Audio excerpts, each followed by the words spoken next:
Hello! ఈరోజు snacks జంతికలు. ఇది గుల్లగా, అలాగే నువ్వులతో ఎంతో హెల్తీగా ఉండే ఈ స్నాక్స్‌ని మీ పిల్లలకి బ్రేక్ బాక్స్‌లో పెడితే చాలా ఇష్టంగా తింటారు. పైగా బలం కూడానండి. కొత్తవారు కూడా చాలా సింపుల్‌గా చేసుకోగలిగేలా ఈ వీడియో చేశాను. లాస్ట్ వరకు చూసి ఎలా ఉందో చెప్పండి. ఈ జంతికల కోసం ముందుగా ఒక గ్లాస్ మినపప్పు తీసుకొని వాటర్ వేసి నానబెట్టి ఉంచుకోవాలి. అదే గ్లాస్‌తో మనం 8 గ్లాసుల రైస్‌ని తీసుకోవాలి. నేను ఇక్కడ రేషన్ బియ్యం వాడుతున్నానండి. ఈ బియ్యాన్ని మెత్తగా ఇలా ఫైన్ పౌడర్ చేసుకొని ఉంచుకోవాలి. తరువాత మన మినపప్పుని 1కి 2 సార్లు కడుక్కొని జల్లెల్లో వేసి నీళ్లు వార్చుకొని స్టవ్ మీద ఈ మినపప్పును పెట్టి తగినన్ని నీళ్లు వేసి బాయిల్ చేసుకోవాలి. ఇది ఎంతసేపు ఉడికించుకోవాలంటే మినపప్పు అనేది సగం పైనే ఉడికేంత వరకు మనం చూసుకోవాలి. అంటే చేతితో పట్టుకుంటే మినపప్పు సగం ఉడికి ఇంకొంచెం పలుగ్గా ఉన్నట్టు ఉండాలి. తరువాత స్టవ్ ఆఫ్ చేసి ఆ మినపప్పుని ఇలా జల్లెల్లో వేసి నీళ్లు వార్చుకోవాలి. తరువాత జంతికల కోసం పెద్ద గిన్నెలో సగం నీళ్లు వేసి మరగనిచ్చి పక్కన పెట్టుకోవాలి. అలానే ఒక కళాయిలో 2 స్పూన్ల నెయ్యి, 2 స్పూన్ల ఆయిల్ మరగబెట్టి పక్కన పెట్టి ఉంచుకోవాలి. మినపప్పు చల్లారిన తర్వాత ఇలా మిక్సీలో వేసి దీన్ని మెత్తగా రుబ్బుకోవాలి. ఎలా ఉండాలి అంటే ఇడ్లీ రుబ్బు కాకుండా, అలాగని గారెల రుబ్బు కాకుండా రెండిటికి మధ్యలో ఉన్నట్టుగా మనం రుబ్బుకోవాలి.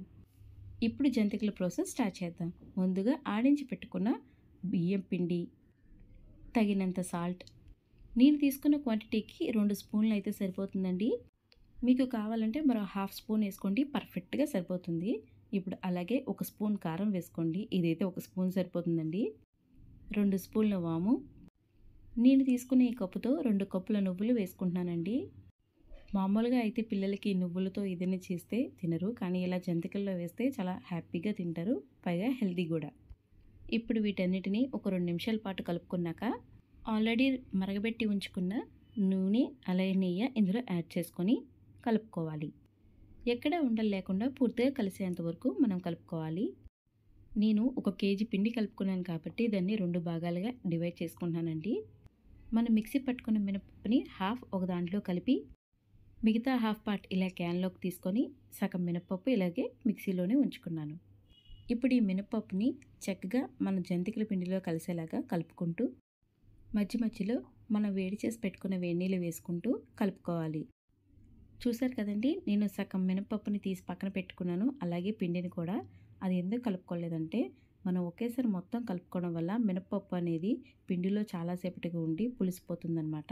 అందుకే హాఫ్ పక్కన పెట్టి హాఫ్ మాత్రమే కలుపుకున్నాను. చపాతీ పిండి మాదిరిగానే మనం కలుపుకున్న ఈ మొత్తం అంతా ఒక దగ్గర చేసి పెట్టుకోవాలి. మనం జంతికలకి తీసుకునేటప్పుడు పిండి డ్రై అవ్వకూడదంటే మనం ఆయిల్ ఇలా అప్లై చేసుకొని పెట్టుకోవాలండి. తరువాత జంతికల కోసం ఒక వెడల్పటి కళాయిలో ఆయిల్ వేసి డీప్ ఫ్రై చేసుకోవాలి. ఈలోపు జంతికల గొట్టంలో ఇలా కొంచెం కొంచెంగా ముద్ద తీసుకొని ఇలా లోపల ఫిల్ చేసి రెడీగా పెట్టుకోవాలి. ఆన్లైన్లో ఇలాంటి జంతికల మిషన్స్ చాలానే ఉన్నాయి, కావాలంటే ఒకసారి సెర్చ్ చేయండి. నూనె బాగా వేడెక్కిన తర్వాత ఇలా ఒక్కొక్కటిగా జంతికల్ని వేసుకోవాలి. ఇంట్లో ఉన్న జంతికల గొట్టం కంటే దీంతో వేయడం చాలా ఈజీ అండి, పైగా జంతిక కూడా చాలా పెద్దగా వస్తుంది. ఈ జంతికల స్పెషాలిటీ ఏంటంటే మంచి గోల్డెన్ కలర్ వస్తుందండి. చూసారా ఎంత పర్ఫెక్ట్ కలర్ వచ్చిందో. ఇదే విధంగా ప్రతి జంతికల్ని 2 వైపులా వేయించుకుంటూ మీడియం ఫ్లేమ్లోని బబుల్స్ అన్నీ ఆగేంత వరకు వేగనివ్వాలి. ఇలా బబుల్స్ ఆగిన తర్వాత జంతికల్ని తీసి నూనె వార్చి ఒక జల్లెడలో వేసుకుంటే మనకి ఆయిల్ సేవ్ అవుతుంది, మంచి కలర్ఫుల్ అలాగే టేస్టీ అయిన జంతికలు కూడా మన సొంతం అవుతుంది. చూసారా అండి, జంతికల కలరే కాదు టేస్ట్ కూడా సూపర్ అండి. నేను తీసుకున్న కేజీ పిండికి నాకు ఒక 40 జంతికల వరకు వచ్చాయండి. జంతికల కలరే కాదండి, టేస్ట్ అలాగే టెక్స్చర్ కూడా సూపర్. చూడండి, ఇలా అంటే చాలు కరకరమని ఎలాగవుతున్నాయో, క్రిస్పీగా చాలా బాగున్నాయి, పైగా చక్కటి గుల్లగా భలే వచ్చాయనుకోండి. కావాలంటే మీకే చూపిస్తాను, ఒకటి చూడండి ఎంత చక్కగా గుల్లగా వచ్చాయో. మీకు ఈ రెసిపీ నచ్చిందా? ఖచ్చితంగా మీ ఇంట్లో వాళ్ళందరికీ ఈ జంతికలను చేసి పెట్టండి. అలాగే మీ పిల్లల స్నాక్స్ బాక్స్లో ఖచ్చితంగా ఇది యాడ్ చేయండి, ఎందుకంటే ఇది నువ్వులతో చేసామండి, పిల్లలకి ఎంతో హెల్దీ. అలాగే వీటిని టీ బ్రేక్తో కూడా మీరు తీసుకోవచ్చు. మీరు కూడా దీన్ని ట్రై చేసి ఖచ్చితంగా బాగా చేసి నాకు కామెంట్ చేసి చెప్తారా? మరొక రెసిపీతో మీ ముందుకి మళ్ళీ వస్తానైతే. అంతవరకు బాయ్. సబ్స్క్రైబ్ చేయడం మర్చిపోకండి.